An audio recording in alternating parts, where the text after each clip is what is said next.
All right, we are live. What's up, world? Other Life podcast, live from the home studio. We have a special guest here with us tonight. Jacob has wrangled me, our first interesting outsider outside of our friend group, really, so far. So thank you for that, Jacob. Sweet. Well, outside of your friend group, not outside of mine. Yeah. Sure, fair enough. I just mean out of the Other Life inner circle in Austin, you're the first person to join us in the home studio. Cool. So we're very happy to have you. For the audience, I should tell people a little bit about Josh we have here. Josh Lehman is the director of the Urbit Foundation. So basically, this guy is in charge of distributing grants and things like that to basically steer the different strategic priorities of Urbit and how it develops as a project. So is that a good summary? Yeah, that's pretty good. Did I sell you short? No. Okay. No, not at all. Yeah, All right. You know, So if you would like money to work on Urbit, if you want to make some money to do really cool shit, like hit me up. We can make some things happen. There you go. So you were telling me over dinner that you're a true believer, Josh. You're a true believer. I would love to kick off this podcast with just a strong give us the bull case for Urbit in your own words. How do you think about it? Like what makes you a true believer? Yeah. Well, I mean, I've been a true believer for a long time. Just because Urbit is a incredibly audacious project. They're reinventing computing. They're starting from the very base, taking assembly language, building up on top of just a whole new stack, which no one does. Like no one has done that in any recent time. They've had many opportunities to fail, and they have not. They're still here, quietly plugging along, building Urbit. It's a very hype-averse organization. They're just there building Urbit, and here it is. Yeah, they're like anti-hype. They're anti-hype, like strongly anti-hype. They've been for a long time, like trying very hard to be not that approachable. it's kind of like the opposite of a lot of crypto projects that you see nowadays. Yes. Where like they're hyped first, and then does it work? Maybe someday. Yeah, Urbit has worked for a long time, since 2013. I mean, it didn't work very well, but it did work.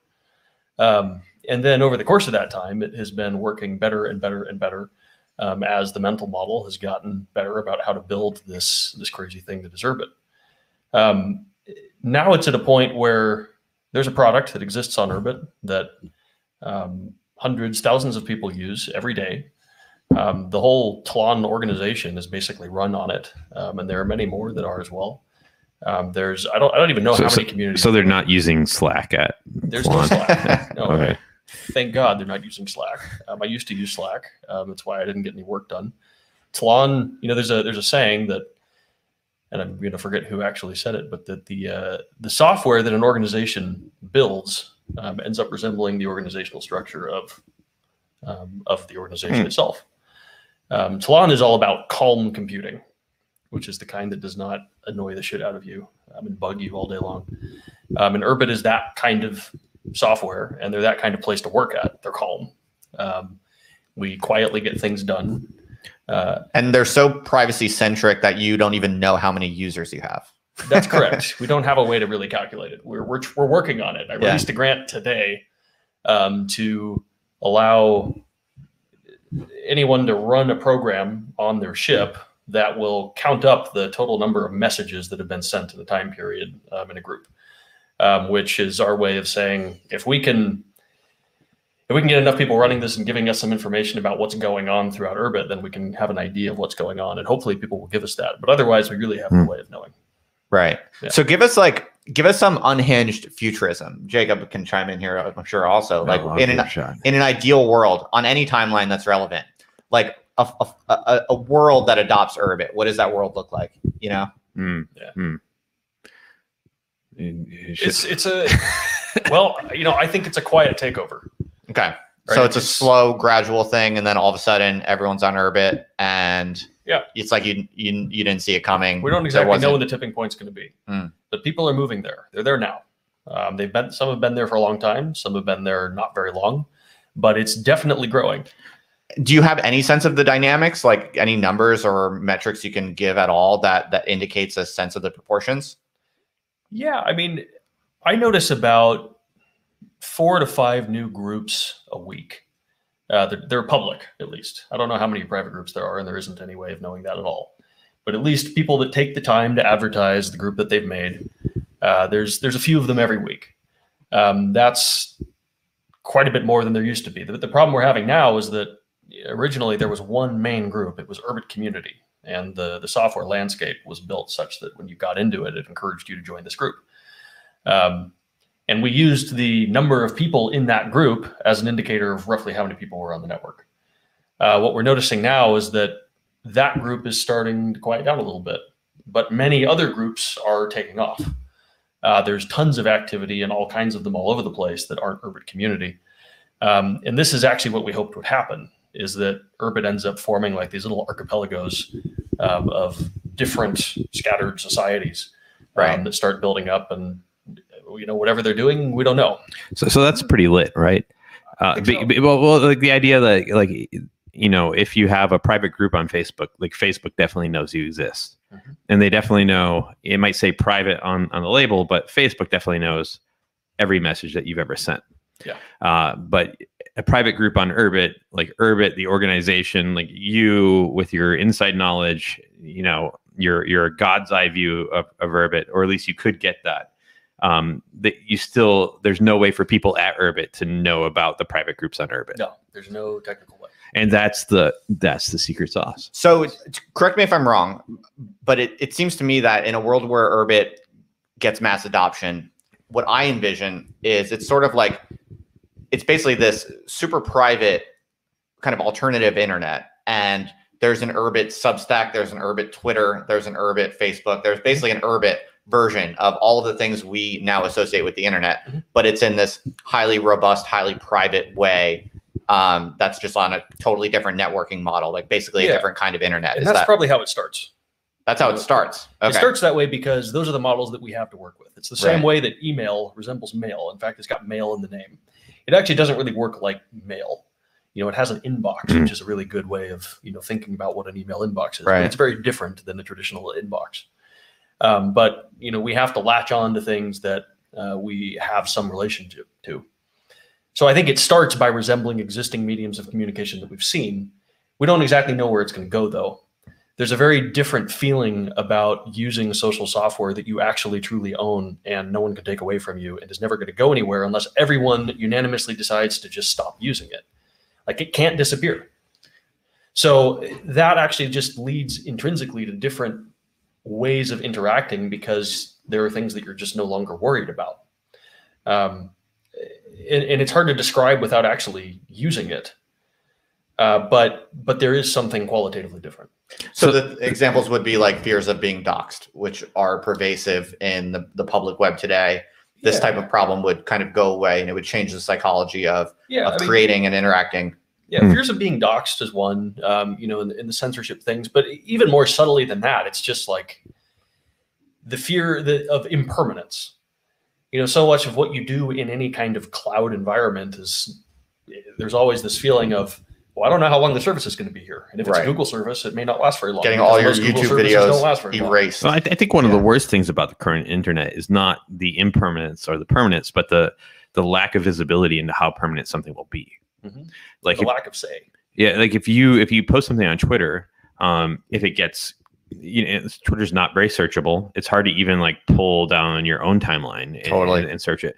And then so there's a sense that like your old tweets are getting lost to the sands of time, but at the same time they're not lost to the sands of time. Like, you might not have good visibility into people's old tweets, but someone that's an enemy that has bad motives might still have the patience to dig through your old tweets in particular. So it's like it's both like it lacks the permanence that would make it useful, and it lacks the impermanence that would make it safe. Right. Because you have no say. By the way, so there are some people in the chat asking about Urbit. If you want the basics, just go back to my interview with Ted Blackman from a year or two ago, where we went over all the basics of Urbit.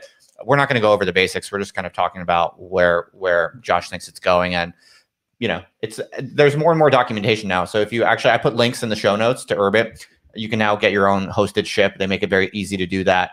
And there's good documentation and blog posts on Urbit now. So it's not too hard to find for yourself a little bit more detail, but it's basically a totally alternative kind of networking model. It's like a different kind of way of running an internet, basically, is the short way to put it. And one of the things we're trying to do right now is just basically think about what it looks like and when it's fully developed and when there is the adoption that true believers expect or hope for.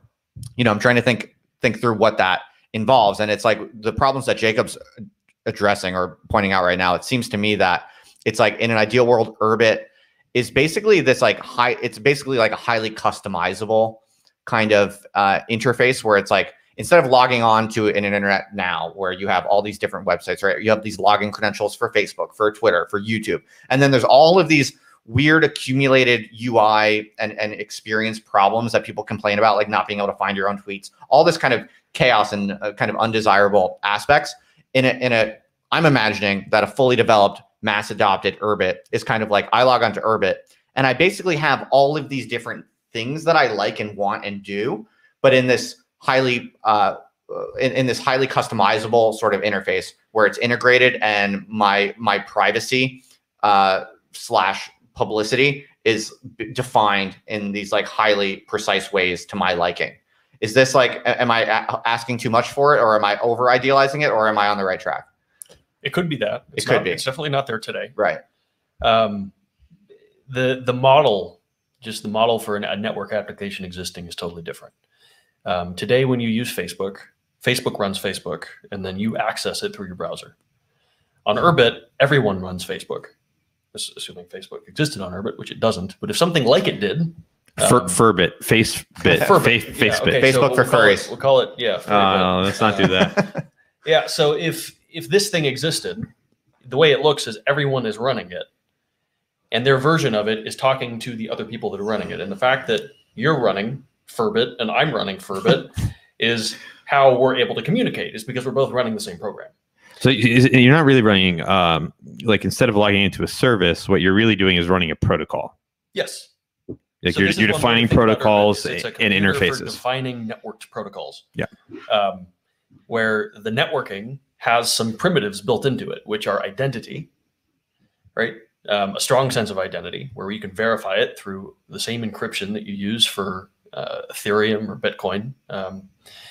And well, I mean, that's really the sort of the crux of it, is that we have a networking stack in which the packets that you send, the bits of information that go from point A to point B over a pipe on the internet, are signed with your identity, so we know who they are. So you never have to think about having databases of users, because that's just a primitive at the computing level. Like, we always know that you're a person on this network and you have to be one in order to use it. So that's just something that is no longer, it's no longer something you think about. Right. And that's one example. There are other parts that have been built into the foundation of this computer. That's what Urbit is. It's just a computer. That, we wish, like, it would have been good to have been built into Unix, but weren't, because there was no internet at the time that Unix was created, which is what our current stack is built on. So we've kind of been looking back for, the last 50 years of computing and said, all right, well, what things emerged? Let's act as though some of these things that emerged should be there in the foundation of a computer and build around those. And that's like networking, right? For one. So now correct me if I'm wrong here, Josh, too. Like another thing would be like these applications, when you interact with someone, you get to define like who you're interacting with. Yes. So like I would like to use Twitter without any New York Times reporters or friends of New York Times reporters, right? Like I use the Block NYT like plugin, and not anything against the New York Times. Like, I'm sure many of the people that work there are good people. It's just we love them. It's just that modern journalism has turned into a thing where like they'll randomly pick up private people or private groups and like elevate their profile to the national level with some sort of moral opprobrium, and for some reason people enjoy this, like they did with Slate Star Codex, and like so I just don't want them on my internet. Like I would love to use internet with no New York Times reporters. And then if I wanted to interact with them, we would set up, an explicit interaction. Right. And on Urbit, I can do that. Yeah. Or I can have my friends and not have whoever I don't want to interact. Like, and I can have whoever I want to interact with and not whoever I don't. That's right. And we can use an application. Like Twitter is this universal like pool of people, right? Like it's all these memes and wars, and it's a war zone. It's a petri dish for the entire world. It's every sort of there's a idea word germ that's thrown around a lot lately, which is censorship. It's like, okay, well, what about censorship? What's the deal with censorship? Is Urbit censorship free? Well, no. It's just that it's all about who does the censorship. In Urbit, it's you. Like, and in my day-to-day life, this is what I do. I censor all the people I don't want to talk to. There's plenty of people I don't talk to because I don't want to talk to them. So yes, they're personally censored by me. And Urbit is a model that resembles that. Right. What no one really particularly likes is when you're told you can't talk to this person or you can't consume this information. And that's what we have on today's centralized services, is someone else in the middle saying, no, you're not allowed to look at that. So I get to be my own censor. Yep. Or if I have a group of people, like we get to, define our own way of managing it. Yep. So Josh, maybe, and Jacob too, if you have any input on this, maybe you guys could speak a little bit to, I have a lot of creators in my audience, people, writers, YouTubers, whatever, different types of creators. And I think in the creator community, there's increasing awareness that these big platforms that a lot of people are increasingly hitching their salaries to. There's a lot of people nowadays who are getting their main paycheck from, whether it be Substack or Patreon or what have you. But there's an increasing sensitivity to, the political frailty of these dependencies. And I know that Urbit is at least starting to think about different types of programs or initiatives or possibilities that are really lend themselves more to the creator economy. I wonder if you could just give us a little bit of an update on how you're thinking about that, or what does the future look like for Urbit? I know I've recently kind of been, I forget who, but someone DM'd me talking to me a little bit about some ideas that are brewing up from Urbit about people doing, blogs within Urbit or Substacks within Urbit, something similar to that. Just could you speak a little bit to this and where this is going or how you see it? Yeah, sure. One way you can think about Urbit is that it's a personal platform. Right now your platform that you think about is your voice across different services that you're renting. What you put on Urbit, you own. You are responsible for the connections you form there, and you own those connections. And again, there's no middleman. So, like a big part of Urbit, what we say or what Tlon likes to say is that Urbit is simple, it's durable, and it's yours. And the yours thing is very important here. It's with any platform, any creator economy, what you're dealing with is a lot of people that are subscribing to you in some way. They want to follow you. The problem is that you don't actually own those relationships. Those are defined through a database that you don't own. Mm-hmm. You're just a record there, and there's a bunch of relationships to the people that have decided to follow you. Mm-hmm. But RSS. But RSS was a protocol where you did own whoever you followed. Yeah, I mean, not necessarily whoever followed you is a one-way protocol, right? But the glory days of back when RSS was a thing. Yeah, it was great. But nowadays it's all in a database, like Facebook's database or Twitter's database. They can nuke you. Right. They can do whatever they want. This is maybe the really interesting thing. Like, the internet, there have been many open protocols. There still are that the internet allows for. And if people implement those protocols, then they can communicate in a peer-to-peer way. WebRTC is a good example of this. RSS is one of these, in which you can have these sort of these ways of actually having some ownership over the way that you interact. But what we've seen is that over and over and over again, these protocols get squashed in favor of centralized services that do better than the protocols can. Like, the market ends up being such that a company can build something that is better than RSS. Mm-hmm. And, why? Why does that keep happening? Well, I can't say I know for certain, but one of the things is that building anything on today's internet is really fucking hard. It's really hard because the stack that you build on is very difficult to work with. There's a lot of overhead. There's a lot of what you'd call incidental complexity, problems that you have to solve that have nothing to do with what it is that you're actually trying to build. If you've ever built a web application, you tried to build a weekend project and gone, okay, great. I just have to, build this cool social thing. And then I got to build an authentication system. And I got to administer a database and I got to deploy it somewhere. I got to make sure I secure that server. This is basically kind of like technical debt that's accumulated just because of how the internet has evolved, right? Yes, it's evolved as a sequence of additive changes on top of if you just didn't have to deal with like user authentication, like that's a huge one. It's a huge thing. Yeah. And security. Well, okay, so there are services that will solve that for you today. They're still a little bit of a pain to use, but then you're on someone's central like user database, yeah, you can right? Use Auth0. Yeah. And then if they feel like cutting you off, you're cut off. So basically, I think where you're driving at is that Urbit basically wipes away all of that technical debt and this messy accumulated. Well, and this is why Urbit is for a very long time it was a research project, because they said, well, we have to reinvent the computer. Right. The problem isn't that we just need to build a better protocol. It's that the foundation we're building protocols on isn't good enough to build any maintainable software that is actually going to last very long, because you can't build anything that works very well without a legion of people to maintain it and keep it running. It requires just too much specialized knowledge. So we have to simplify the whole thing, was the Urbit philosophy. We have to make it simple enough to where a person can get an order of magnitude force multiplier in their productivity to the point that they can build something that is actually workable without the associated cost of the current internet stack. Right on. You're really good at this. Oh, thanks, man. So are there Urbit should hire you? Yeah, they should. Yeah. So are there any?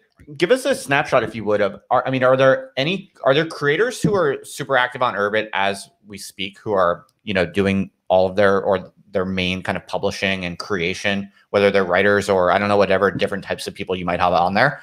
But can you give us some sense of what types of people are on there now and what they're creating and what that looks like? Yeah. For one, Urbit, there's kind of like a strong, almost artistic culture to the thing. You see a lot of, you see a good amount of memes, which makes sense because that's sort of a thing these days. Yeah. One of the top shelf meme lords. Top shelf meme lord. Okay. One of the things you see on Urbit is that I found really fascinating is I'm sorry. You know how I know when Urbit will have made it is when like one of the popular memes that everyone knows about has come from Urbit. Yeah. Because like right now, like where do memes come from? Like everybody says 4chan, and 4chan does have a lot of memes. I think Reddit might birth some memes.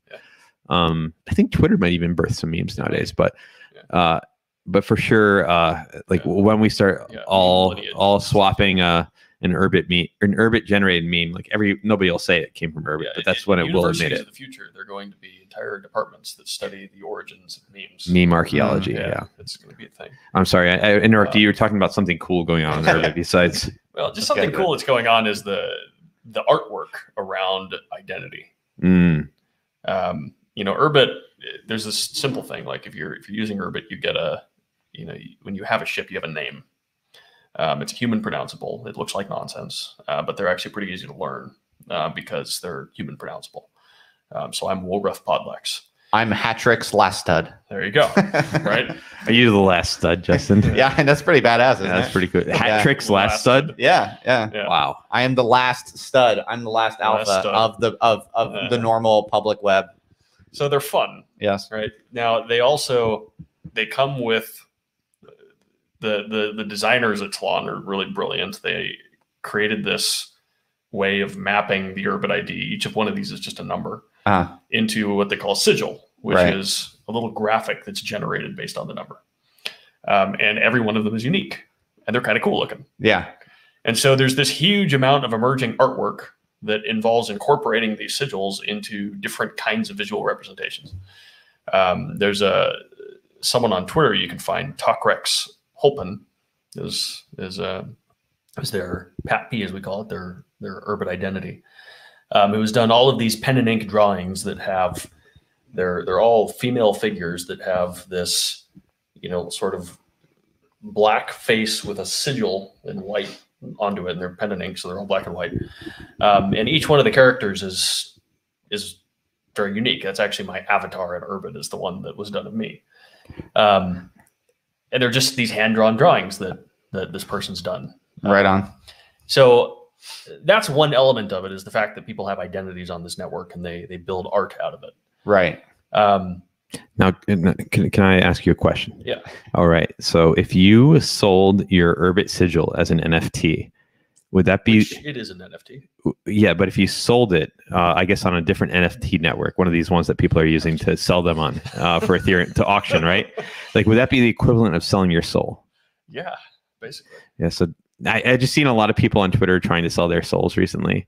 Well, so I'm if like, you want to sell your soul, you can do it on Urbit right now. Yeah. Yeah, there we go. I wouldn't recommend it. Wouldn't recommend it. Wouldn't recommend Yeah. it. I'm just speaking to how one. Dude, I saw some guy selling an NFT that was claiming to sell his soul, and I was like, first of all, that's your brain scan. It's not your soul. Second of all, better be careful, because you might just get what you asked for. Yeah. I wouldn't mess with stuff like that personally. No. It's bad. You're putting bad energy into the universe when you do that. Yeah, there's a lot of demonic possession circulating the Ethereum blockchain at this time.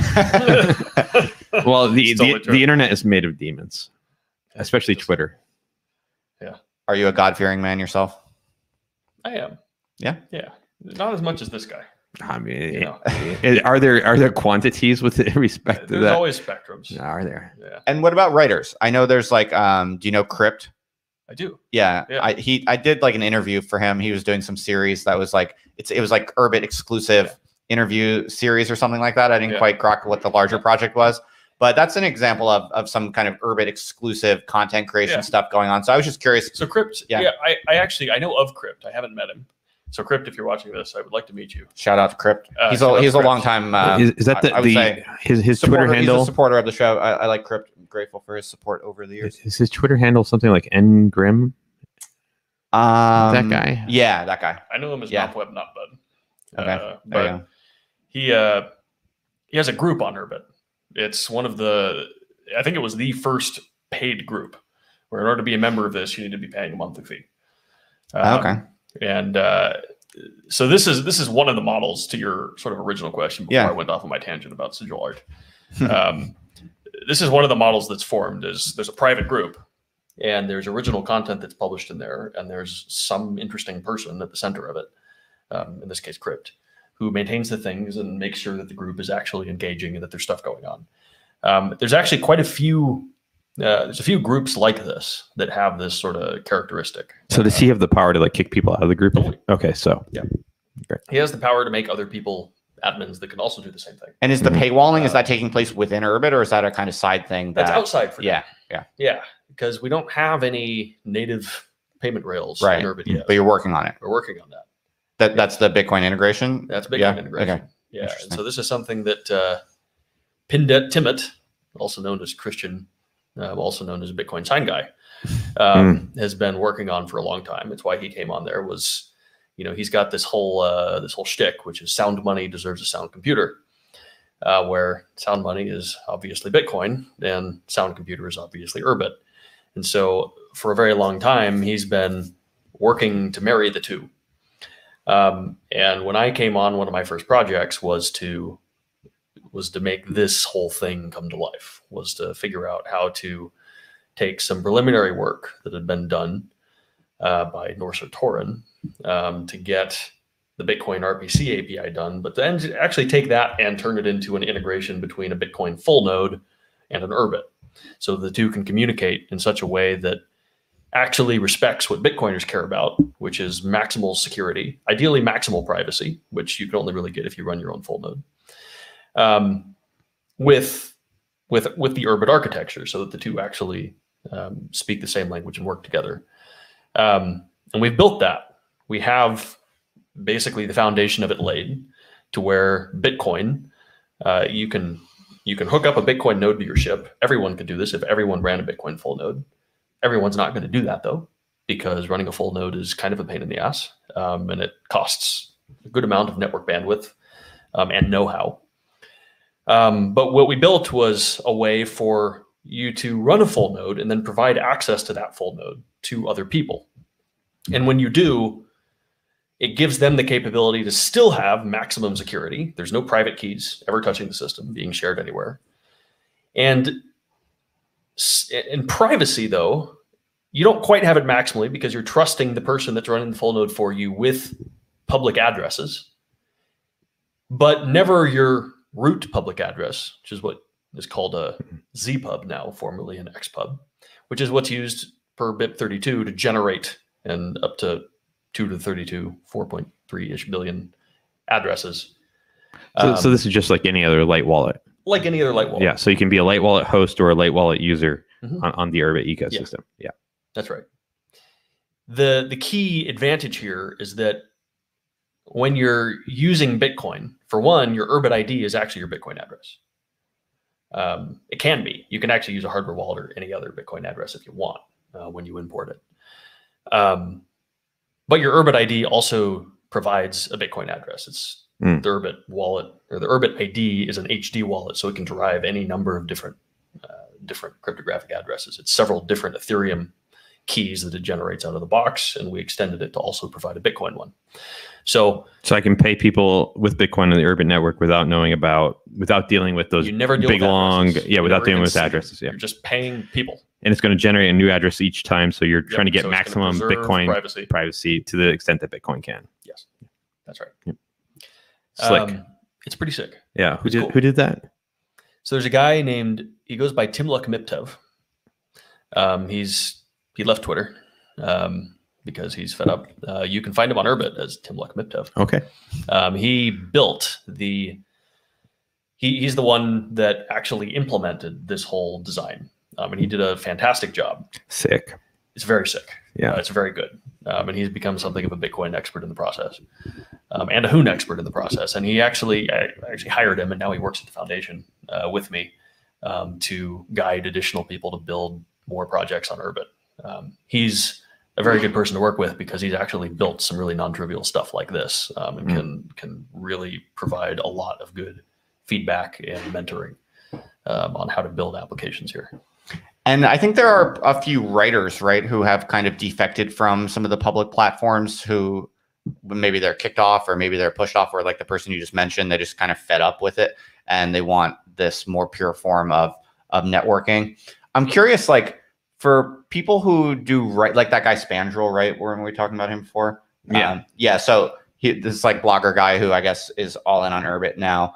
So if you're a writer and let's say you're defecting from the big platforms and you're like, oh, Urbit is the future, I want to invest in Urbit as a platform, as a place, as an internet home for myself to build networks and communities there and create content there. What is it? What would that look like in practice? Like, how would you do that? Because my experience so far, just messing around with Urbit, is like there are groups basically, and there's like one kind of central group that most people are in, and then there's like private groups. So what would the model look like? Like you make your own group and kind of like bring on your own audience. Like is that a kind of move you'd like to see? Like, So let's say you're a big Substack author and like maybe you get kicked off Substack because you're a little too spicy. You could maybe basically set up an Urbit group and then tell all of your followers, come follow me on Urbit and you'll get all of my missives this way. That's that. Yeah. Okay. You can do that. Now the groups, they're a chat platform right now, right? It's a few things. Chat is one. So there's groups. Within groups, there's channels. Channels are either chat, they're notebooks, or they're collections of links. All three of those are pretty basic. Chats don't have threading. They're just single level chats. Notebooks, it's like you write a thing and you post it. There's no draft, you just post it. Link collections just are collections of links. There's no upvoting or anything. Yeah. Right. Very basic. Yeah. And this is all. So it sounds like a private group with the notebook would replicate kind of Substack. It'd basically be because you can have followers. People can choose to follow it, right? Or people join the group and then they And you could only let people in if you see that they've paid and they've given you their Urbit address. And right now you'd have to do that manually because you don't have native payment rails. Yeah, you'd have to do it through some third-party payment thing right now. Yeah, that's right. But in the future, right now is important. There'll be an Urbit native cryptocurrency or Bitcoin, and you'll have some way to pay on Urbit. Yeah, and this example of a follower relationship on Urbit is technically censorship proof, or is that too strong? I mean, it's censorship proof unless the person you're following doesn't like you. Right, but other than that, there's no third party that could ever intervene in this, unless it's your ISP and they just outright ban Urbit UDP traffic. I see. So this is the archipelago of the internet, right?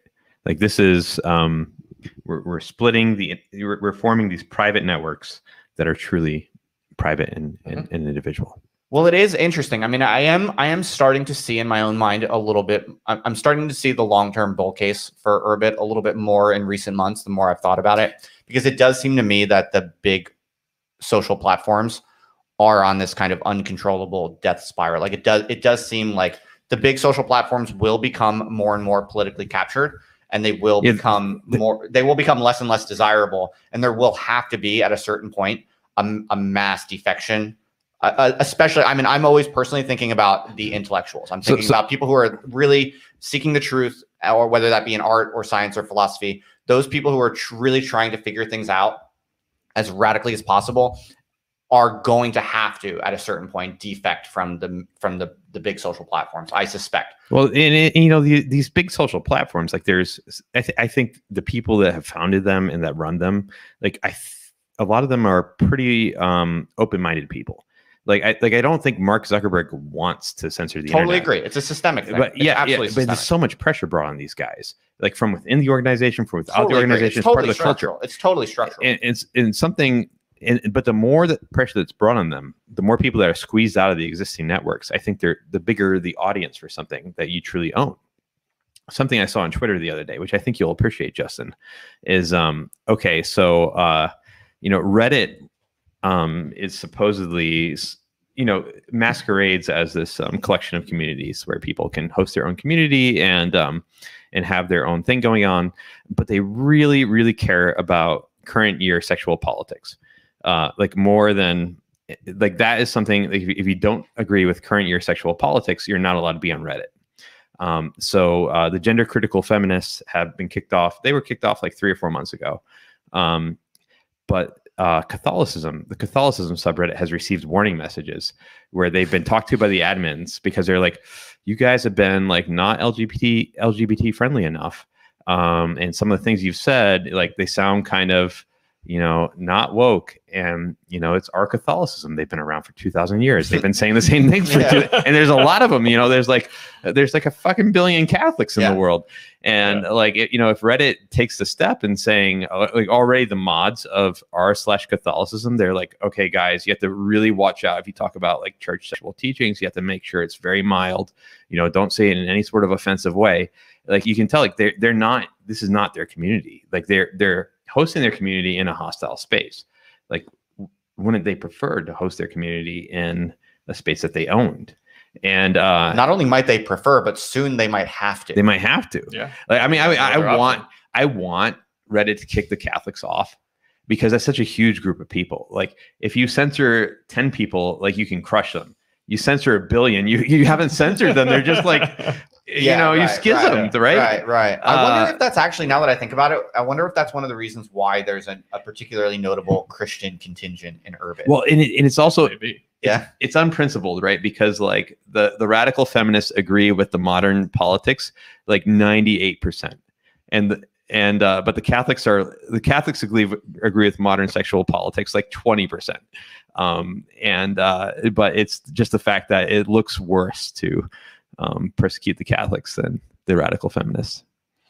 I think that's an excellent example, though. That's a really, really powerful example because it's massive. And you're right. At the point that Catholicism is basically banned from Reddit, according to the basic rules, they're going to need to go somewhere. And it's not a matter of preference. At a certain point, I don't know if we're there yet, but at a certain point, it won't be a matter of preference. It'll be a matter of incentives being just absolutely inevitable. So it's like, the way I see it is the same dynamic that is driving mainstream kind of prestige institutional journalists to quit the New York Times and go on Substack, that same dynamic is going to continue, and eventually it's going to make them quit Substack and go where? Urbit. Yeah. Well, or some. The reason Substack is viable is because it doesn't matter enough yet.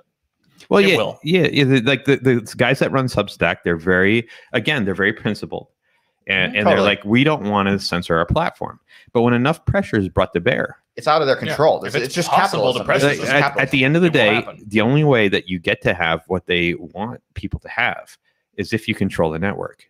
Is if you control if you're on your own private network. That's the only way, and that's what Urbit lets you run out of the box. That's right. Yeah. So I definitely am starting to appreciate the bull case for Urbit as basically it's where this dynamic ends. It's like the last stop for this dynamic. And so if you believe that this political dynamic is essentially out of our hands, it's a kind of it's a structural dynamic that can't be turned back, then you should be bullish on Urbit, because if that plays out, everything. It's like you can imagine basically this whole public social web on these different big social platforms as this like big ocean where it's like what's allowed is getting constrained and it's like being put into a dam. It's like the entire Atlantic Ocean is like being pressed up against the dam. And it's like when that dam breaks, it all pours into Urbit. Would be one bull case for Urbit, right? Yeah. Well, Urbit began work in 2002. And throughout the course of that work, even when there became a company that was actually working on this in 2013, throughout the course of Urbit's existence, it's been telling people that it matters that you own your infrastructure and your software.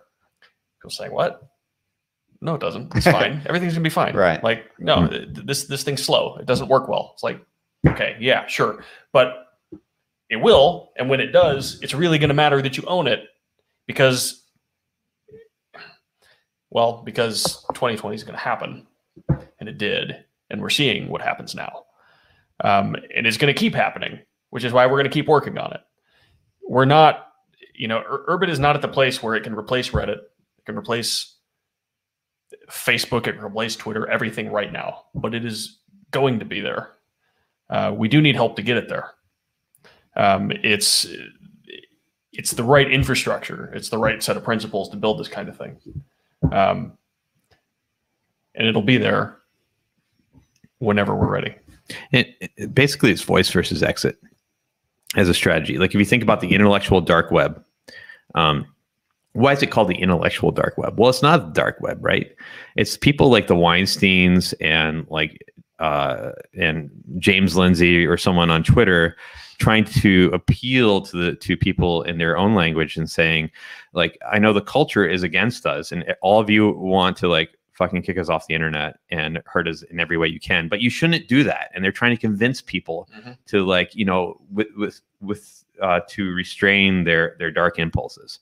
But the actual decentralized infrastructure is exit. It's like saying, fine, like you have your big thing that you've built and you want to run it according to the most popular principles that exist in our culture. That's fine. You get to have your space with your culture. We're going to go have our space with our culture. It's just a basic distinction of voice. I don't think voice can win. And I appreciate the people who are making the case in the culture for free spread of information and open minds and all that. I really appreciate them. I think they're slowing down the inevitable but it is inevitable, I think. So it just looks like a lost cause.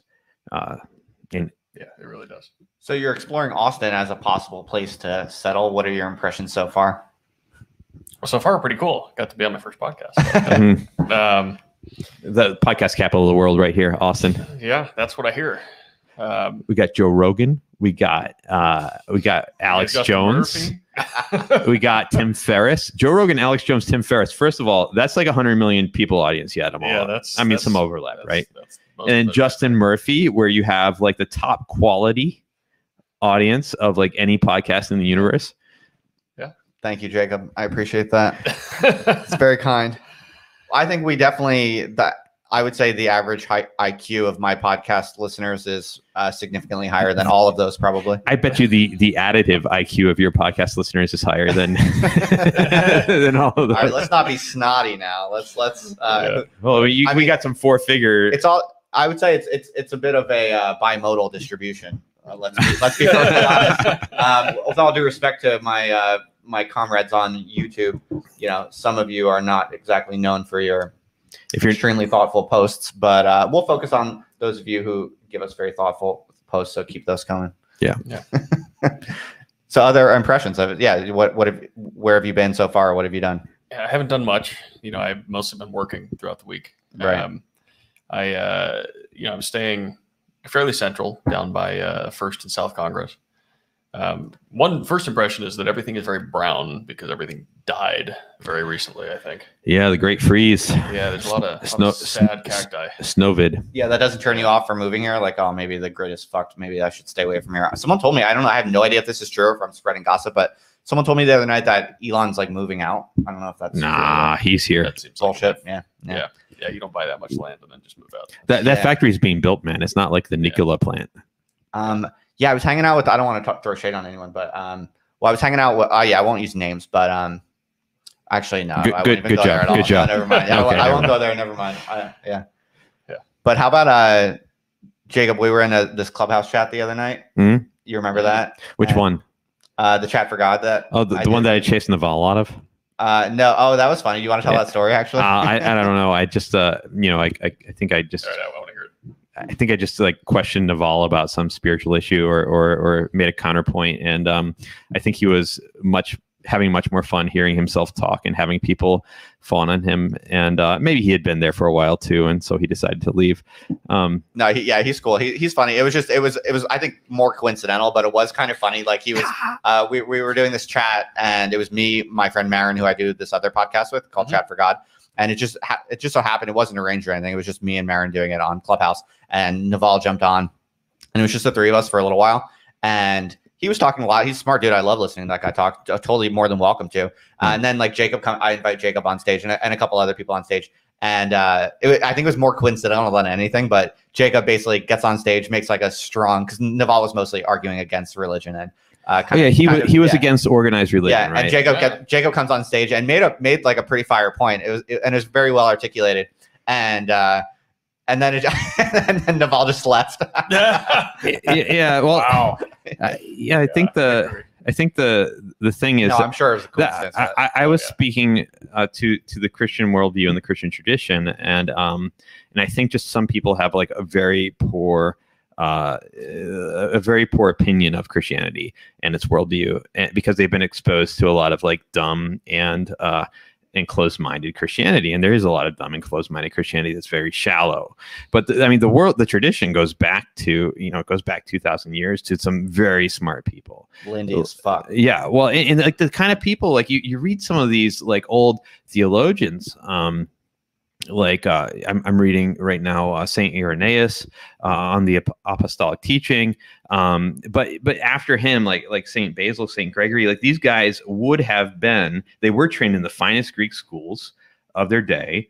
They converted to Christianity, or they might have grown up in Christian homes, I forget, but they were trained in the finest remaining Greek schools. Like these guys are brilliant.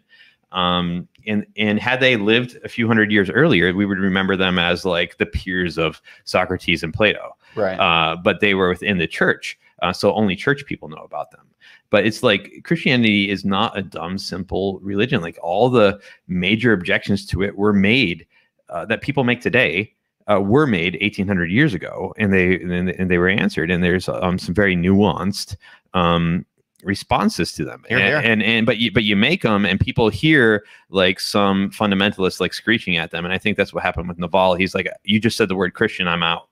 And it's sad for him. Like he doesn't have the capacity, I think, to listen to anyone anymore. But he's probably 50 or something and has his mind made up. Oh shit, dude! You're dropping some bombs here. Yeah, I mean, I like this. It's good for the podcast. A little controversy, never hurt anything. I mean, I would talk with the dude and like discuss something, but yeah, I think organized religion it preserves a tradition and it passes it on. And the ancient Christian tradition is a very good one. It's a very deep one. It's very and it is a mystical path. And if you didn't have organized religion, what you have is every Jim Bob like coming up with his own thing of very varied quality. And you never get to stand on the shoulders of giants. You don't get to see very far. You're stuck dealing with your own mess. And you can't see any farther. And I think that's what that was the debate we were having, where he was like, well, individuality and separation from any organized tradition works for me, and I'm good. I'm out. And I just think there's value in being connected to your peers and to the past. Totally. Hell yeah. But what I was trying to push the conversation to was the other clubhouse that we did recently, where the funny little story is just that I had to run. I did it for like an hour, but Jacob kind of took over with a bunch of other people, and there was a woman listening, and an attractive young woman listening like the whole time. And it was like nerdy dudes, smart, cool, like nerdy, but nonetheless, nerdy dudes talking about like deep Christian arcane stuff. It was lame. It was a lame joke. No, it's actually really good quality. I was laughing my ass off because the whole time Jacob's like talking about super arcane, great Christian content, basically. But the whole time there's like this super hot chick listening. There was a super hot chick listening for like for the whole time. She was like in the listeners booth. And Jacob. I had left the room, but I noticed, I was like, oh, that's weird. You don't see like a super hot chick listening to like a bunch of like super arcane Christian dudes talk about like Christian dogma. And then I checked back like an hour later, and she was still there. And then afterwards, I was, because Jacob's single. Jacob's if you're out there, super Jacob's hot playing chick, the field. And tomorrow is Sunday. So the first thing I said, Jacob will be there. The first thing I said to Jacob afterward, I was like, dude, did you see that girl who was listening to you talk about Christianity for like a fucking hour? And he's like, yeah, I think I vaguely noticed. I was like, dude, why are you not in her DMs right now? Like, if she had the wherewithal to listen to you for an hour, talk about like nerdy ass Christian shit, she must be most likely a believer, but 2, she must actually think you're pretty smart and interesting. So I would have been in those DMs immediately. And Jacob was like, no, I don't know. You see, you got the web game. Like I'm Dude, like, I'm married. I have no game. I haven't like flirted with a girl in years. I don't know about the DM game, man. That's the thing I got to learn. Nowadays it's so cheap and simple. And I only know this because I pay attention to internet culture. Like I listen to a lot of podcasts and shit like that. Your boy's dating someone that he met online, right? He slid into her DMs, or a little update for the listeners, for the OGs who listen to all of the shows. Ben, who my intern Ben, who's been helping me build the channel the past few months. He's been a very excellent presence on a lot of the live streams and podcasts we've been doing. He's out of town. You notice he's not here with us today. That's because he's with his girl who he met from the internet, in large part through this podcast. I won't take full credit for it, but basically he had a nice cutie in El Paso slide into his DMs on Instagram, and he fucking flew to El Paso, and he's there for a week with some cutie. You see, I help him get chicks, and then he abandons me, and I don't have an assistant. Yeah, bullshit. Ben, I'm happy for you, but we're running without a Ben tonight. Yeah, it's very hard. Much better to have you here. We miss you, Ben. No, I'm just bullshitting. I'm happy. Exactly fault him. I'm happy for you, Ben. I hope you're having fun and enjoy the week off. But I miss you, Ben. But anyway, I hope you're having a good time. Jacob. You take Ben to church. In return, he's got to show you the DM game. Yeah, he's got to teach me the DM game. I don't know the DM game. But dude, it's super simple. Honestly, like nowadays, I think her name was like Svetlana or something too. I think she was a Russian. We were probably the same communion. Maybe. But dude, the DM game nowadays, like the problem with modern sexual culture is that problem from one perspective, but maybe a good thing from another perspective is it's so cheap and simple. Now it's so transactional, which is horrifying and not good. But on the bright side, it's a straightforward. You literally just DM and you're like, hey, what's up? And it's just like, that's what they do on Twitter nowadays. If you find someone on Twitter who you vibe with if you're interested in each other, it's going to be a quick yes or no. Like you're going to figure it out real quick. So that's literally, is that the line? Hey, what's up? Hey, what's up? It's that I don't even think it matters. I think, or you just say like, yo, or you just say like anything. And it's like, basically this is why slide is a term, or like slide in the DMs. It's literally, you just like make yourself visible in the DMs. You just say, hi, I'm here. Yeah, exactly. Exactly. And like, if they want it, then it'll make itself apparent pretty quickly. If they don't, then you just dip out of the DMs. And that's what people do nowadays. My problem is that my Twitter profile is a flower. And so they don't get a good that's good not feel good for game, me. Yeah, dude. I gotta put my face out there. I'm slowly edging into that world of being a face guy. Yeah. Anyway, that's a funny little story. Dude, that was a horrible chat room. You know what the problem with that chat room was? It was good. I thought it was No. It's the problem is that it was just like Catholics and Protestants arguing with each other, and I'm just not into. Yeah, I've heard all the arguments for a while. Yeah, it's like it's just not interesting to me, and yeah, it's broke. Like there's some other way of talking about religion that I care about. Like I want to get at what people care about and what's their reality of living as a person of God and interacting with God and other people of God, and like what is that like for you? And I'm not interested in the Protestant Catholic schism. I mean, it's one thing, like nobody remembers like we exist, right? It's like I'm neither Protestant nor Catholic. And then for another thing, like, I mean, hashing out our differences, like even with Catholics, like when I was a new convert, I had a lot of arguments with Catholics about how we were different. Now I've had them all. Like, I mean, it's just like not interesting. So Jacob, on a previous podcast you did with me, you said something like that Orthodoxy is Bitcoin, Catholicism is Ethereum. That's right. So in this model, what is Urbit? Oh, that's a good question. That's a good question. Well, Urbit is like a federation, which doesn't have a central figure, right? The central figure was perhaps the founder who is gone from the project. So I think in that way, it's more like Bitcoin, and it's a little bit more orthodox. But there can't be two Orthodox churches. That's true. That's true. Well, let's think about this. I mean, is Urbit? Can the galaxies ever become like not in communication with each other? Well, I mean, they don't have to communicate. They're horizontally aligned. Well, they do have to vote together, though. Well, the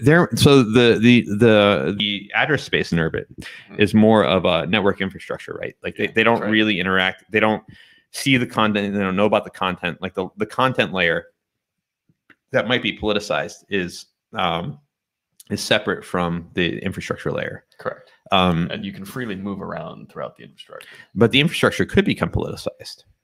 It could. So but the infrastructure has very little actual influence, right? Aside from its ability to, make upgrades to the rest of the infrastructure. So could an ideological group like seize some galaxies and try to launch a hostile upgrade that would ban certain schools of thought from the rest of Urbit? I suppose they could. They would need to seize a lot of address space. Well, that's the problem, is that the galaxies are kind of already seeded. And they can only really vote. They don't. Like, how would I launch tell all the ships under me to upgrade to a new version of Urbit? Well, you would, to upgrade software to ships beneath you, you really just have to upgrade your own software. And then they get it through an over-the-air update if they actually choose to accept it. Real quick interjection, just had a light bulb moment. Yeah. If I was directing Urbit grants, you know what I would give a grant to? I would just pay hot chicks to come on, like hot Christian chicks. I would straight up pay hot Christian chicks to get on Urbit. Yeah, and they'll auto join Jacob's group. Dude, this could be the event of the decade for Urbit. That's a great idea. I mean, you already heard. Does the Orthodox Church have any networking infrastructure? I don't believe we do. I mean, we could use. Well, we need infrastructure that looks like the church, right? And Urbit looks like the church. I'm gonna get some water. I'll be right back. You guys need anything? I needed to take a short break, so I'll wait till you come back, Justin, and then do it. But no, I think it makes sense. Like if each autocephalous church had a galaxy, it would sort of match the underlying structure of the church. So I think that would make a lot of sense. Okay. And we've already discussed how, Reddit wants to censor the Catholics, or the Catholicism subreddit, which is large, hundreds of thousands of people. And the admins have been, or the moderators of that subreddit have been put on notice that they need to be very careful talking about Catholic sexual teachings. So I think that the Catholic Church should officially state that Urbit is their like official social network. And I think the Pope should declare that any Catholic that is not using Urbit that stays on Reddit is anathema, because they're supporting false teaching and undermining the church's teaching on sexual morality. Dude, if you could get the Pope to adopt Urbit, game over.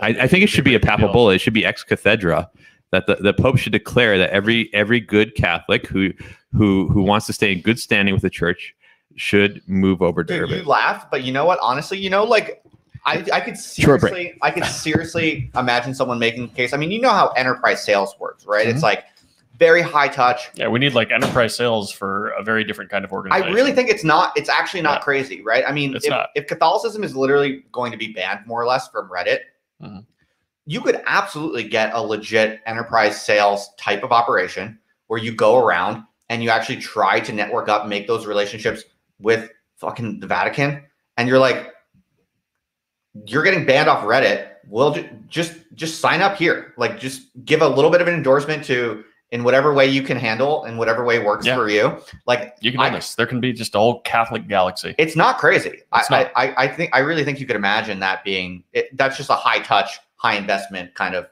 game plan, but I don't think it's crazy. No, it's definitely not. I mean, there's Urbit's network infrastructure could work for all kinds of organizations. You know, we're really not too focused on anything particularly enterprisey. Yeah, I don't know. There's no reason not to. Right. Obviously, it's not. I don't mean enterprise in a technical sense. I just mean that model of sales, going after that model of sales. Yeah, right. Exactly. Normally, when we think about organizations, we think, oh, companies.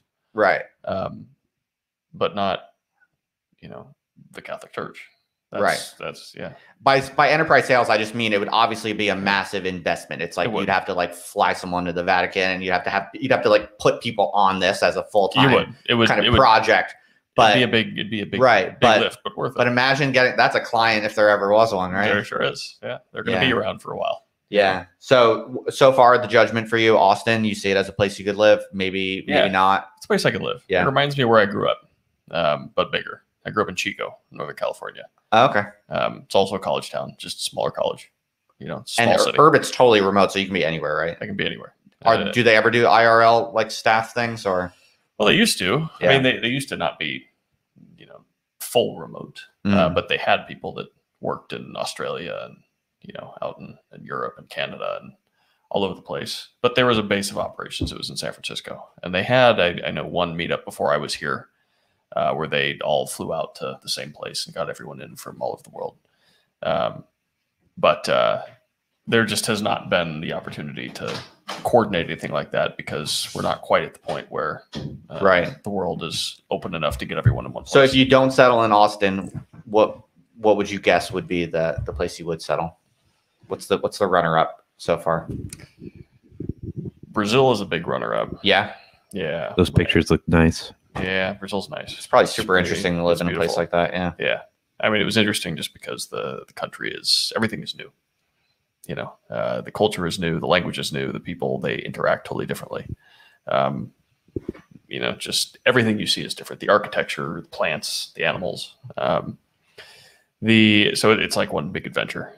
Now that could of course wear off, but the style of life there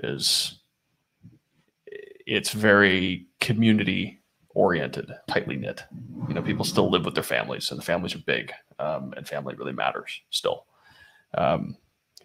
People don't really feel like they're scattered to the winds so much as they are in America, where it's become very normal for people to just move all over the country and be all over the place, and for families to be kind of broken up. Maybe that's just my family. I don't know if you. That's pretty much my family's in North Carolina, and I'm here. So yeah, my folks are in New Jersey. Yeah. So it's the feeling of community is a thing that my family's very small. My fiance's family is very large, and they're all together, and to have a family gathering of that size is something that's pretty foreign to me, and it feels really good. Yeah. I have a big family also. My wife has a small family. Yeah. And I didn't realize how much I took it for granted growing up. Like, not everyone has a big family. Mm-hmm. To me, it was very natural just having a big family. So like whenever there's a birthday party, Christmas party, whatever, just like a very large number of people always getting together. Only when I really met my wife's family and did holidays with them, I'm like, wow, some people just have small families, and it's a totally different thing. Yeah, it's one reason why I'm like more eager to have kids now. We've been like putting it off, but we want to have kids like soon. We're trying basically, and in part because I realized like I love when people say we're trying to have kids because we all know what it means. But it means like. What do you mean? Oh, Like I mean, do we need to talk about the birds and the bees? What do you mean? No, it's like a polite thing that you can like say at church, like we're trying to have a baby, but it means like we have a very what my wife and I. Sex. We're frantically having sex. Like, no, but it's the difference between using protection or contraception and not, right? Well, as a Catholic. Well, yeah, I'm not a very good Catholic, but I mean, my wife and I, for many years, would try to not have a baby, even though we were having sex. Is that bad or? Well, I'm sad for you guys that you seceded on that. I know. What you're saying is we should have been trying to have a kid from the day we got married. Should is a loaded word. No. The Pope says that. I'm not your Pope. But congratulations, and I wish for the best for you. Wait, but it's not it's not sinful to pull out, is it? No, I believe that's not. Is it? I believe that's There's not. been a lot of changes. I believe in the Catholic Church lately. I don't know. Can someone in the chat tell us? Is it according to the Catholic Church? Is it a sin to pull out when you get what I'm saying? I don't think it is. We'll watch. Like we never. Oh wait, there's a response.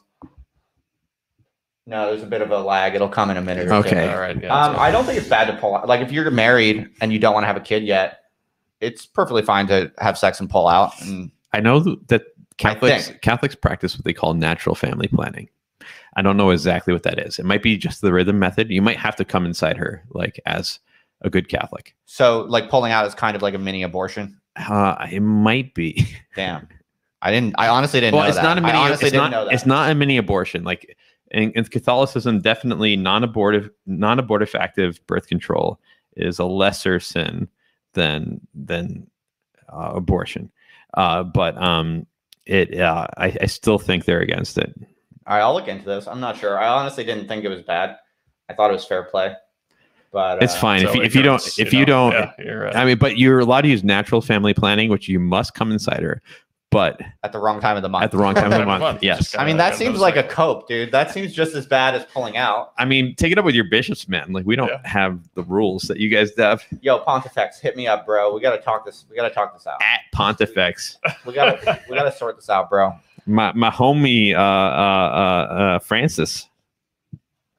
And anyway, where were we going with that? I don't know. Yeah, kids. Oh yeah, no, just saying having a big family is cool. I've never done a buzzed podcast before, so I'm slightly horrified. No, well, we'll see tomorrow. Yeah, it's all good. It's all good. Yeah, I think we just did about an hour. I feel it's like a natural place to wrap it up. Yeah, I feel like I want like 10 minutes of like a slightly more informal conversation, maybe about you, Justin. I can do 10 more minutes. Can you do 10 more minutes? Can you take some questions? All right, Justin? everyone out there. First of all, subscribe to the channel and click the little bell so you get notifications every time I go live. We're doing this all the time nowadays, so don't miss out. We're gonna stick around for another 10 more minutes. What do you got, Jacob? Well, I think first of all, people should subscribe to your Patreon or whatever that you're currently doing to support Justin's future child. Yeah, I'm not pulling out anymore. He has mouths to feed. And he just discovered that pulling out is a sin. So he's gonna have a lot of guilt to deal with. So he's gonna hopefully have a lot of mouths to feed. So subscribe and give him your money. But more importantly, for the special guest here tonight, check the links in the show notes. You can get on Urbit even if you don't know how to use your terminal. They make it very simple. Tlon now has hosted Urbit, so you can basically just sign up for it and get on there. Do it for you. It's super simple. They'll basically do the work for you. So go check it out. There's a link in the show notes. And also, if you're interested in Urbit or working in Urbit or you have something to contribute, potentially, Josh here is handing out grants. So if you have a viable, legit project with a real value proposition, hit them up. There's a link in the show notes. Also, they're really looking to expand it. So check that out. All right. With that as a few plugs, what do you got, Jacob? What do you think about the nature of money, Justin? Is it bad? The root of all evil? Well, it's not what I think the Bible says the love of money is the root of all evil. And that might be true. Someone just sent you a super chat, Justin. All right, let's see. I don't think so. Oh, it's an empty one. It's just a $5 donation. How kind. Thank you. That's lovely. That will buy us each one chicken tender later tonight. Thank you. Well, hopefully it'll buy your baby a chicken tender to chew on. Money. Yeah, I definitely do think there is demonic will kind of programmed into the nature of money to some degree. But I think here it's worth disaggregating the functions of money.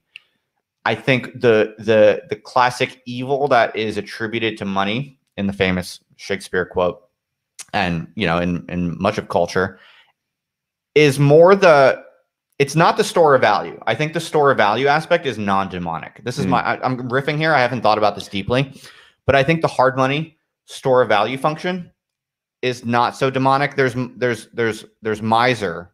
There's the miser problem. That's a sin to be a miser. So maybe that kind of flirts a little bit with the store of value function, but I think the hard function of store of value is relatively non-demonic. It's the fungible exchange quality that basically Marx most famously diagnosed. It's the reification, the ability for money to make all of the material world seem commensurable, to make all of existence seem and feel commensurable. This flattening capacity that money has, that Marx most famously diagnosed with the famous phrase, "All that is solid melts into air," with capitalism. Well, it's brilliant. That is the problem, where that famous diagram that one can produce from the first volume of Capital, the MCM dynamic, where that I think is the locus of money's kind of intrinsically demonic.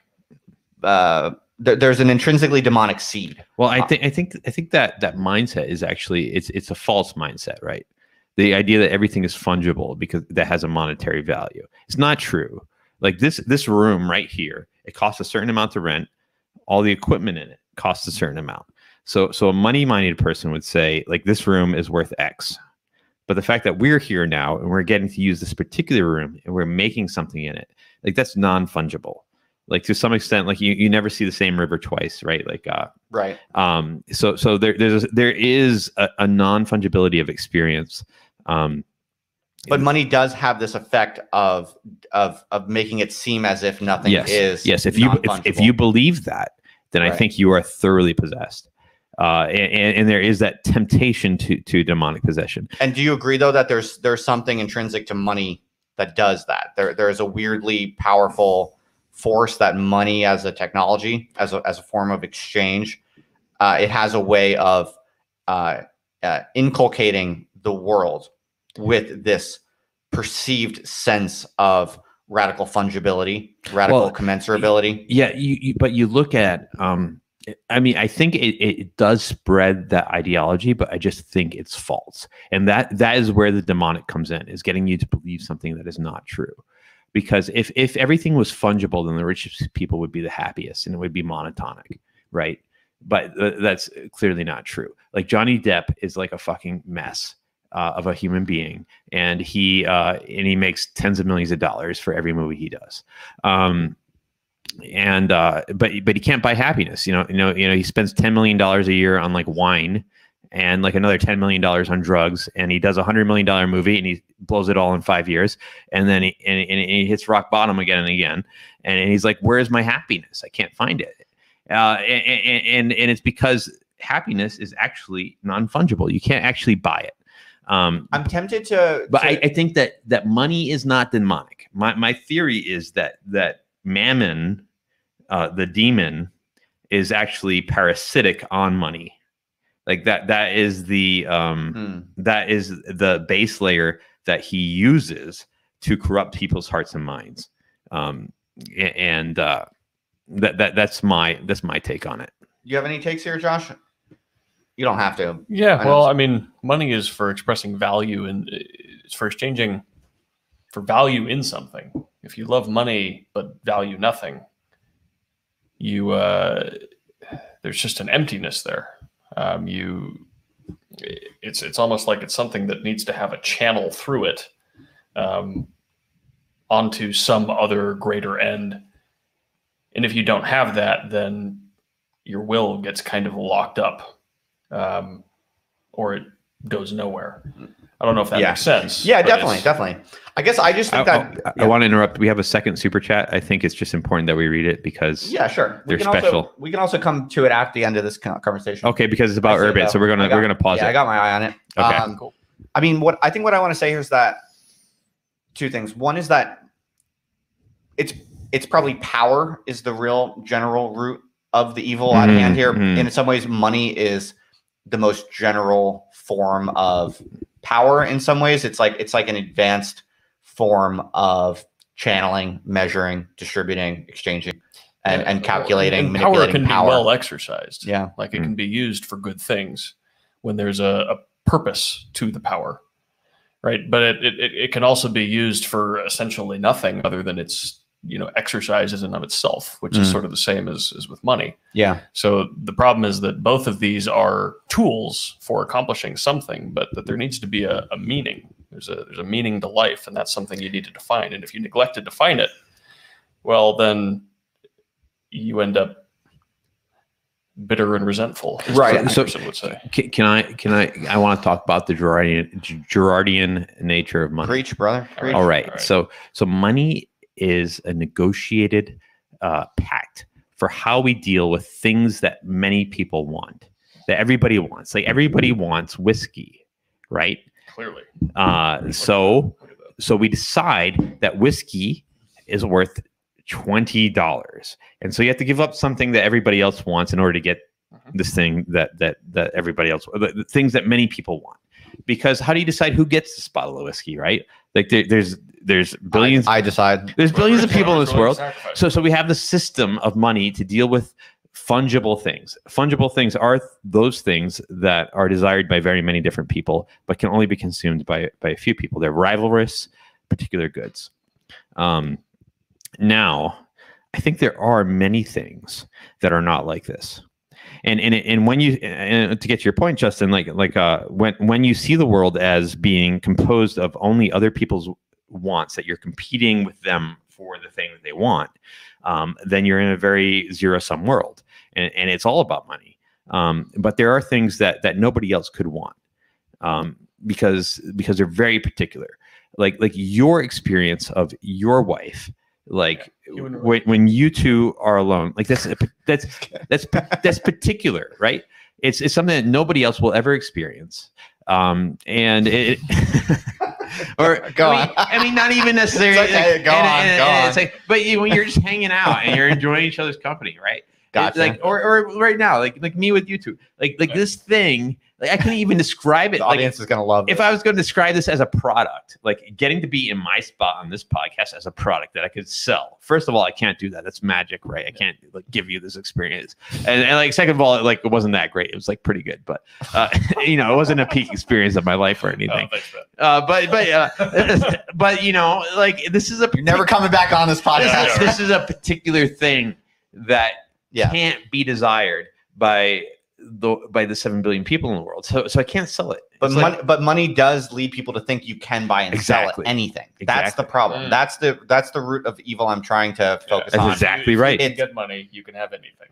In an advanced moneyed economy, people do generally start to feel and think as if everything has a price, because once there's enough liquidity in an advanced moneyed economy, there are going to be potential sums of money that most human beings have a hard time saying no to, right? So it's like in times past, someone might say that, their naked body is literally priceless, right? They're in time, not even a few hundred years ago, right? Any decent young woman would never even think about selling a picture of their body. It would be literally, that's just considered priceless. But as a moneyed economy becomes more culturally dominant, everything comes to have a price. Mm-hmm. And at a certain point, that price becomes hard for humans to resist. That's the root of evil in money, I think. And I think that an artist or a theologian has their eyes on the things that cannot be bought, and they're seeking after those things that cannot be bought, and their world is full of things that cannot be bought. They see it all over the place, and money to them becomes a tool. It's only a vehicle. It's a vessel. It's like a temporary passage through on their path to that thing that cannot be bought that they're chasing after. And to me, that's the pure way to live, right? That's the way. That is the way. Based. Mic drop. Boom. Oh, you just popped a bunch of eardrums. Yeah. Sorry, he okay. told me It's to. okay. Views are up, so I think people like your preaching there. I like it. I like it. Good. Oh yeah, so we had a super chat. Let me read it. Do you still have some energy? You good? Yeah. I don't want to overtax you. You're No, the we're guest good. of honor. I wish. I'm happy for you. Way to be the guest of honor. Yeah. I'm the guest of. I'm just the guest. Oh no, you're the guest. You're the regular. You're the regular. Regular. That's No, even being more- regular is good. Yeah. The regular is even more Good. special of a Yeah, role. Come on. it is. All right. The question here Well, you is can't buy it. from Reed Perry. The question is Urbit concerned about getting their bank account shut down like Gab? What is the contingency for this? What say you? Yeah. Well. Everything after. Yeah. No, I mean, we're not. Urbit isn't. For one, Urbit is not big enough yet to really be all that concerned about this. We would be at some point, ideally. It's a hard question because we haven't thought about it primarily as bank account. We've thought about it as, well, what happens if the services that we rely on start getting shut down? That has been something that came into consciousness, particularly around the month of January. We thought about, well, like hosting services. Was there some event that triggered it, or what? Well, yeah, it was what happened with Parler when we saw, Okay. like we saw Amazon and Apple and Google all band together and shut down this infrastructure. It's like, okay, well, what are all the dependencies that we have that are on things that we haven't built that aren't Urbit? And there are a number of those. We have our Urbit.org is hosted on Netlify. So there's one. Right. Like at one level, we're dependent on DNS. Like DNS is still a centralized thing that can still get shut down. So we're definitely not totally impervious to attacks that make it very difficult to do business. That could come from many different angles, and a bank account is one of those things. The way that we, ideally remain impervious to that kind of thing is by actually being neutral infrastructure.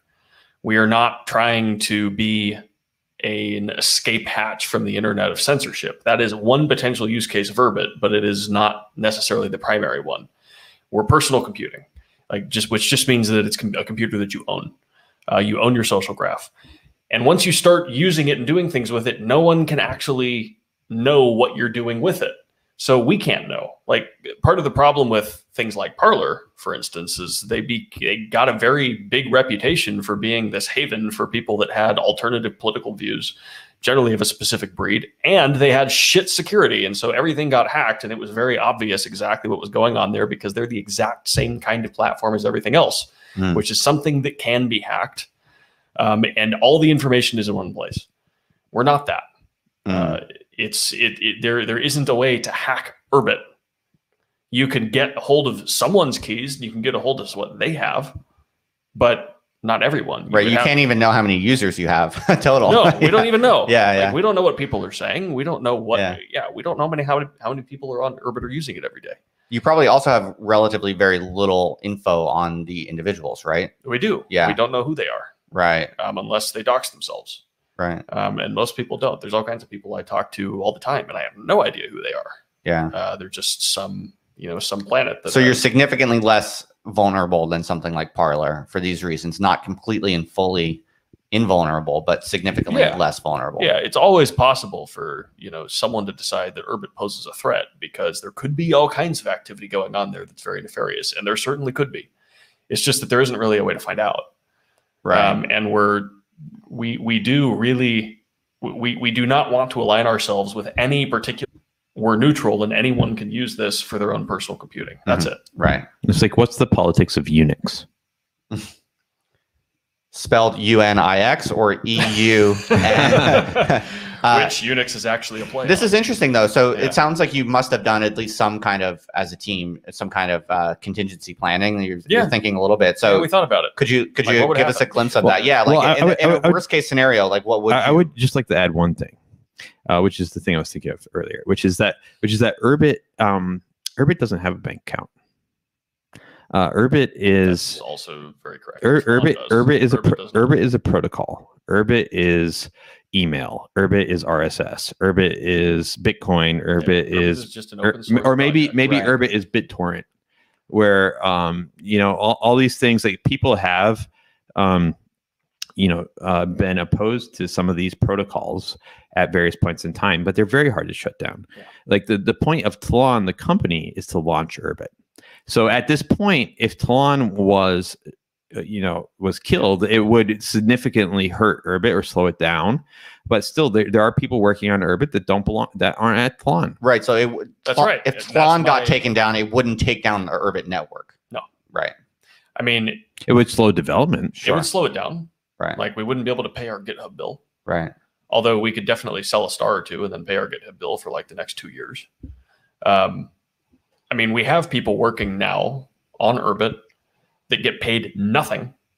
They do it just because they like it, because it's open source. And that's what happens with open source. People work on things because they vote with their time that this is actually worth working on. It's fun and valuable. We have people that work in a full-time capacity on Urbit just for address space because they believe in the project so much. And I have a hard time imagining that if Tlon got shut down and ceased to be a company that could continue paying its engineers, that all these engineers would just walk away and say, oh, well, okay, I'm going to go work at Facebook. Like, no, they're going to keep working on it. We have someone that left Urbit years ago who was one of the early employees that is still the first to comment in just about every pull request because he cares about the project. So I'm, at one level, like, yeah, there's a contingency plan because this could happen. The climate we're in seems to be getting more ridiculous by the day. So, shit, yeah, anything could happen. But, existentially, no, we're not that worried because we've built infrastructure that is pretty hard to shut down. Right on. Good answer. Great. That's fascinating. Yeah, I never really thought about that, but you explain it well. There's another super chat here from, let me read it. You're getting so many super chats, Justin. Got Simon Kovacs here. Your baby's going to go to a really good college. Simon Kovacs. Simon Kovacs says, here's a potentially demonic $20. What a pleasure to see this pop up on YouTube. JM, love what you do. Thank you, Simon. Appreciate that. Urbit is the future. Check it out. All right. Just a message of goodwill. Thanks for that. Yeah, keep an eye on our blog. You might be seeing something from Simon Kovacs in not too long. Nice. Oh, can you tell us more or what? You'll see. Okay. Interesting. Is he an active Urbiter? He's an author. He's an author. Yeah. He's writing about Urbit. Oh, okay, cool. Yeah, he's writing a book. Oh, right on. In Urbit. In Urbit. Oh, cool. So an example of some interesting content creation going on behind the walls of Urbit. Yeah. Yeah. It's a little bit of an experiment. It's like, okay, I'm writing a book. It's about the internet and about Urbit. And also let me write it in Urbit and see what it's like to actually write a book in public. Oh, very cool. I'll keep my eyes peeled for that. And Simon, you should send me an email if you want to. Yeah, there'll be a little preview of that coming up on the blog pretty soon. Right on. And I just want to just to follow up a little bit. So now the Urbit address space, like it's fungible for Ethereum, right? It's denominated in Ethereum. It has Ethereum prices. I mean, the Urbit address space are non-fungible tokens. Okay. But there are prices that are established for those in aggregate. So I guess if Tlon was shut down, whoever controls the galaxy, whoever has the private keys that control the galaxies, the Ethereum private keys that control the galaxy address space would still be able to issue planets or stars and planets and hand them out to people. So like basically whoever are the major galaxy lords could still have a valuable set of property that they could use to incentivize people to work on Urbit. Correct. And they would be incentivized to use it for that. Correct. Because they would have their wealth in Urbit. Okay. That's the whole point of the Urbit Foundation. So the corporation with its bank account, Tlon, is certainly one entity that owns probably, does it own any address space or is it all private individuals? Yeah, Tlon owns quite a bit of address space. Okay. There's about 25% of the total address space that is denominated for Urbit.org. I don't know exactly how that's much amazing. for Tlon. That's a lot. It's about 50% that Tlon has. A lot of that has been given out to employees, people that have decided to work on Urbit. And then roughly another 25% has been sold for bootstrapping initial funds to actually build Urbit in the first place. And that's owned by a very diverse variety of people. There's some I've heard that there are Orthodox monks that own some. There are farmers that own some. There are venture capitalists. There are. I want to hear about the Orthodox monks. That I bet you do. Yeah, I do. Yeah, if there are any Orthodox monks, pricked my ears. Yeah, right now that own hit me up, galaxies, DM me or email like maybe. you. They Come on the pod if you want. I'm interested in this too. Yeah. They should not be watching live streams on YouTube. It may not be. Yeah. Unless they have permission from their abbot. And this is another reason that we like to give address space out in exchange for development, is because we actually want it to be decentralized. Tlon is actually very careful in the way that they sell it, because they don't want anyone to have all that much of it, because if they did, it would sort of defeat the purpose of the whole network. I've always been very impressed with them. They're a very ethical company, and that they actually they follow along with the beliefs of what the project represents. Even though it makes doing business a bit harder. Very kind words for Tlon from a member of Urbit.org, a separate organization. I think you guys should emphasize trying to get some owners in different national jurisdictions. I don't know if you already have, but I think those tend to be. We do. Okay, those tend to be major cleavages in culture, and I think that culture is what matters most. That's true. Start with getting the Pope on there. Yeah, start with getting the Pope a galaxy. I think client. the Pope deserves a galaxy. Yeah, seems fair. I mean, I'm not, Catholic myself, but dude, they have mad money. They could buy so much address space, dude. Galaxies are one of those things that money can money buy. I don't know. Galaxy owners are like pretty thrilled to be Galaxy owners. Galaxy brained, one might say. Yeah, that's right. So in Star, like, what does a Star go for nowadays? $5,000, something like that. About $5,000, just shy of $5,000. All right, what was that cost like a year ago or 2 years ago? Give us a sense of. Well, Galaxy is 256 stars, right? So a Galaxy is roughly, doing math on stream is about $10 million. That's what it should be worth, but I don't know exactly what they are, because they tend to trade over the counter. But real quick, just simpler math is just a sense of the price of a star over time. So it's 5,000 now. What was it like a year ago or 2 years or 6 months ago? It was 2,500. Really? Okay, so the price of address space is increasing. Yeah, pretty rapidly. Is it? I'm guessing it's highly correlated with Ether or Bitcoin, or it's correlated but not highly. Okay, because there aren't really any exchanges that trade NFTs right now. They're a difficult thing to trade, so it isn't liquid enough to have the kind of correlation that we can monitor, like you see with something like Ethereum or Bitcoin. It does generally seem to be the case that when Bitcoin does very well, Urbit address space also does very well. And you could say, well, yeah, when Ethereum does, but that's also when Bitcoin does well. So, right. So obviously this is not financial advice and you're an interested party, but I'm curious as someone who's, a true believer in the long-term future of Urbit, ballpark, like what do you expect the price of a star to be worth in the future? Well, just today, the price of a planet tends to be about $20, and a star can issue 65,535 of those. So you could do the math on how many planets a star could actually sell, right? That's over $1 million just in planets. Not to mention that a star is network infrastructure and can provide services, which it has the ability to provide services built into the network. Interesting. In a recurring capacity. So, dude, the people that are selling their planets right now, they're getting a good deal. They are. Buying a planet right now is a great deal, except for the fact that Ethereum is super congested and gas fee will cost you a lot. Right. But buying a planet is a one-time thing. Even if you have to spend $200 for the cost of your planet and gas fees, that's a one-time expense. Like, a lot of people I know spend that much going out to a nice dinner on a Friday night, right? It's not unheard of. $200 is not that much for a computer that you're going to own forever for the rest of your life and no one can ever take away from you. Right, even if a lot of that is in Ethereum gas fees. And hopefully Pope Vitalik will eventually bring down the Ethereum gas fees. Hopefully Pope Vitalik will. And whether or not Pope Vitalik does or not, we're going to bring the gas fees down. We've got a lot of work going on this front. We did a developer call last week where we talked about the range of solutions for solving this, and the one that we've invented called naive rollups. Philip Monk came up with the solution and has talked about this a lot on our mailing list as well. This is in the works and promises to reduce the gas fee cost for owning Urbit address space by about 100x. Best case, maybe 60 worst case. That's quite impressive. So super exciting stuff, man. Yeah, it's all awesome. Well, I'm happy we did this last 10 minutes. Yeah, no, this is awesome. Thanks for coming on, man. I appreciate it. Yeah, this is fun. Yeah, I hope you enjoyed it. And Jacob, thanks for recruiting a good guest. My role and for joining us for being on this podcast is every time I'm here, we must talk about something that's not financial advice. And then trying to get away from the day trader, and then we end it. And then secondly, no, we must talk about something that's financial advice. Yeah.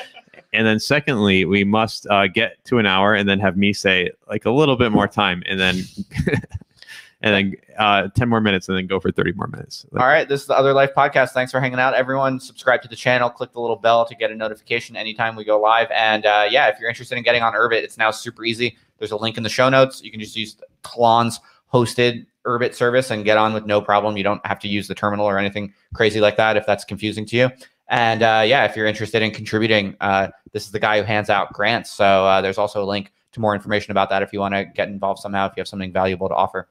If you don't have something valuable to offer, don't apply for a grant. Just fuck off. Well, you can still subscribe to my channel. I'm glad to have you. Just don't apply for money if you don't have anything valuable to offer. All right, everyone. Thanks for hanging out. Jacob, Josh, it's been fun. Later.